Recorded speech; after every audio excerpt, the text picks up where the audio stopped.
ഡോക്ടർമാരുടെ ഇടയിലെ ഒരു സന്യാസി, സന്യാസിമാരുടെ ഇടയിലൊരു ഡോക്ടർ, ഈ ഒരു അപൂർവ സന്യാസിയായിരുന്നു സ്വാമി തന്മയ. സ്വാമി തന്മയുടെ ഒരു പരിണാമം ഏതാണ്ടൊരു 4 പതിറ്റാണ്ട് കാലം നേരിട്ട് തന്നെ അറിയാൻ കഴിഞ്ഞിട്ടുള്ള ആളാണ് ഞാൻ. അപ്പോൾ നോക്കുമ്പോൾ ഒരു അപൂർവ സന്യാസിയായിരുന്നു സ്വാമി തന്മയ എന്ന് പറയുന്നതിൽ യാതൊരു അത്ഭുതവുമില്ല. കാരണം തിരുവനന്തപുരം മെഡിക്കൽ കോളേജിൽ നിന്ന് MBBS പഠനം കഴിഞ്ഞതിന് ശേഷം തികച്ചും വ്യത്യസ്തമായൊരു പാതയിലൂടെയാണ് സ്വാമി സഞ്ചരിച്ചത്. MBBS പഠനത്തിന് ശേഷം ഇന്ത്യൻ കൗൺസിൽ ഓഫ് മെഡിക്കൽ റിസർച്ചിൻ്റെ ഒരു ഗവേഷണ പദ്ധതിയുമായി സ്വാമി കുറേ കാലം 4-5 വർഷം കോട്ടയത്തുണ്ടായിരുന്നു. ആ സമയത്തുണ്ടായ ചില അനുഭവങ്ങളാണ് സ്വാമിയെ ആധ്യാത്മിക ജീവിതത്തിലേക്ക് നയിക്കുന്നത് എന്നുള്ളതാണ്. തികച്ചും ആധുനിക വൈദ്യശാസ്ത്രത്തിൽ ബിരുദം നേടുക, അതിനുശേഷം ആധ്യാത്മികമായ രീതിയിലേക്ക് സഞ്ചരിക്കുക. അതുകൊണ്ടാണ് ഞാൻ ആദ്യം പറഞ്ഞ ഒരു അപൂർവ സന്യാസി എന്ന് പറയാം. ആധ്യാത്മികയുടെ പാതയിൽ സ്വാമി സഞ്ചരിച്ചത് നാരായണ ഗുരുവിൻ്റെ പാതയിലാണ്. നാരായണ ഗുരുവിൻ്റെ ദർശനത്തിൻ്റെ ഒരു മർമ്മം എന്ന് പറയുന്നത് തന്നെ ആത്മീയവും ലൗകികവും രണ്ടല്ല. ഒരു ദാർശനിക വീക്ഷണത്തിൽ നോക്കുമ്പോൾ നമ്മൾ ആദി ഭൗതികം, ആധ്യാത്മികം, ആദി ദൈവികം എന്നൊക്കെ പറയാറുണ്ട്. അവിടെ ഭൗതികത ഒന്നും തള്ളിക്കളയുന്നില്ല.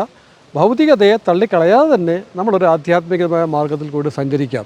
നടരാജഗുരുവിൻ്റെ ഭാഷയിൽ പറഞ്ഞാൽ ഇൻക്ലൂസീവ് ട്രാൻസെൻഡൻസ് എന്ന് പറയാം. എന്ന് പറഞ്ഞാൽ നമ്മളൊന്നിനെയും തള്ളിക്കളയുന്നില്ല, അതേസമയം തന്നെ അതിനെ അതിലംഘിച്ച് പോകുക. കൃത്യമായും സ്വാമി തന്മയ സഞ്ചരിച്ചത് അതിലൂടെയായിരുന്നു. അതിൻ്റെ ഒരു പ്രധാന കാരണം കോട്ടയം ജില്ലയിൽ സ്വാമി ഈ സർവേ നടത്തുമ്പോൾ വളരെ കുറഞ്ഞ വരുമാനം ഉള്ളവരിൽ പോലും വളരെ ആരോഗ്യകരമായൊരു ജീവിതം കാണാൻ കഴിഞ്ഞു. അത് പാശ്ചാത്യ അല്ലെങ്കിൽ ആധുനിക വൈദ്യശാസ്ത്രത്തിൻ്റെ കാഴ്ചപ്പാടിന് നിരക്കുന്നതല്ല. അവർ പറയുന്നത് വരുമാനം കൂടുമ്പോൾ മാത്രമേ നമുക്ക് ആരോഗ്യം കൂടുകയുള്ളൂ. പക്ഷേ അവിടെ അങ്ങനെയല്ല സ്വാമി കണ്ടത്. ഈ ഒരു അന്വേഷണമാണ് സ്വാമിയെ ഗുരു നിത്യചൈതന്യതിയിലേക്കും പിന്നീട് നാരായണ ഗുരുകുലത്തിൻ്റെ പരമ്പരയിലേക്കും എത്തിക്കുന്നത്. അപ്പോൾ വെറും ഭൗതികമായ കാര്യങ്ങൾ മാത്രമല്ല നമ്മുടെ ആരോഗ്യത്തെ സ്വാധീനിക്കുന്നത്, ആദി ദൈവികവും ആധ്യാത്മികവുമായ കാര്യങ്ങളൊക്കെ സ്വാധീനിക്കുന്നു. അപ്പോൾ അതിലൂടെയുള്ളൊരു അന്വേഷണമാണ് സ്വാമി വീണ്ടും ഒരു സന്യാസിലേക്ക് പോവുകയും ആധുനിക വൈദ്യശാസ്ത്രത്തെ തള്ളിക്കളയാതെ തന്നെ അതിനൊരു പൂരകമായിട്ട് ആയുർവേദത്തെയും പ്രകൃതി ചികിത്സയെയും എല്ലാം സ്വാമി ഉൾക്കൊള്ളുകയും അതിനപ്പുറം സ്വാമി ഒരിക്കൽ നേരിട്ട് എന്നോട് പറഞ്ഞു, ഞാനിപ്പോൾ ആത്മാവിനെ ചികിത്സിക്കുന്ന ഒരു ഡോക്ടറായി മാറിയിരിക്കുന്നു എന്നാണ് പറഞ്ഞത്. അപ്പോൾ ആ ഭൗതികത്തെ കളയാതെ തന്നെ, ശരീരത്തിൻ്റെ എല്ലാ ആവശ്യങ്ങളെയും കളയാതെ തന്നെ സ്വാമി ആത്മാവിനെയും ചികിത്സിക്കുന്ന ഒരു ഡോക്ടറായി മാറുകയായിട്ടുണ്ടായത്. തിരുവനന്തപുരം മെഡിക്കൽ കോളേജിൽ പഠിക്കുമ്പോൾ തന്നെ സ്വാമി അവിടുത്തെ ഫുട്ബോൾ ടീമിൻ്റെ വളരെ സജീവ അംഗമായിരുന്നു. ഒരുപക്ഷെ അതിൻ്റെ നേതൃത്വത്തിൽ പോലും ഉണ്ടായിരുന്നു. അപ്പോൾ ആ ഒരു യൗവനത്തിൻ്റെ ആ തിളപ്പിൽ നിന്ന് മാറി കുറച്ചുകൂടി ആഴത്തിൽ ചിന്തിക്കാൻ തുടങ്ങുമ്പോഴാണ് സ്വാമി മറ്റൊരു തലത്തിലേക്ക് പ്രവേശിക്കുന്നതും. അവിടെ ഒന്നിനെയും സ്വാമി തള്ളിക്കളയുന്നില്ല. ആ ഒരു ആയിരുന്നു സ്വാമി തന്മയുടെ ഒരു പരിണാമം. ജനിച്ചപ്പോൾ തിരുവനന്തപുരം ജില്ലയിലെ അകത്തുപുറയിലാണ് സ്വാമി ജനിക്കുന്നത്. ജനിക്കുമ്പോൾ മാതാപിതാക്കൾ ഇട്ട പേര് ആർ തമ്പാൻ എന്നായിരുന്നു. പിന്നീട് അദ്ദേഹം ഡോക്ടർ ആർ തമ്പാനായി മാറുന്നു. 84-85കളിൽ ഗുരു നിത്യചൈതന്യവുമായി അടുക്കുന്നു. ഗുരു നിത്യയിൽ നിന്നു അദ്ദേഹം ബ്രഹ്മചാരി ദീക്ഷ സ്വീകരിക്കുന്നു. പിന്നീട് 2002 ജനുവരിയിലാണ് സ്വാമി മുനിനാരായണ പ്രസാദിൽ നിന്നും സന്യാസ ദീക്ഷ സ്വീകരിക്കുകയും സ്വാമി തന്മയ എന്നുള്ള പേര് സ്വീകരിക്കുകയും അദ്ദേഹം ചെയ്ത് അതിനുശേഷം നാരായണ ഗുരുകുലത്തിൻ്റെ പരമ്പരയിലും എത്തി.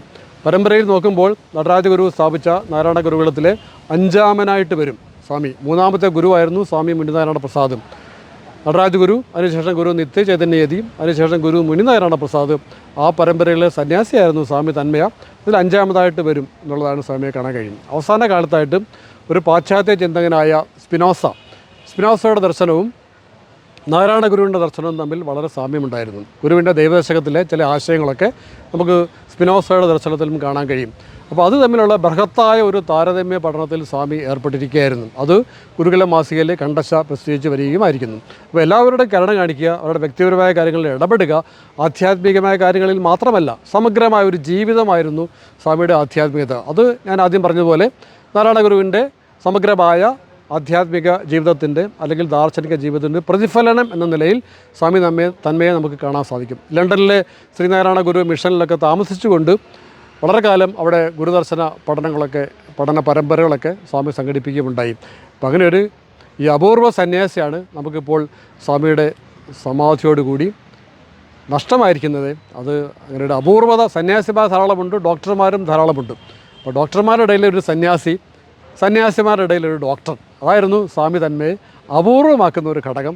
അതാണ് സ്വാമിയെപ്പറ്റി സ്മരിക്കുമ്പോൾ എടുത്തു പറയേണ്ട ഒരു ഘടകം. നമസ്തേ.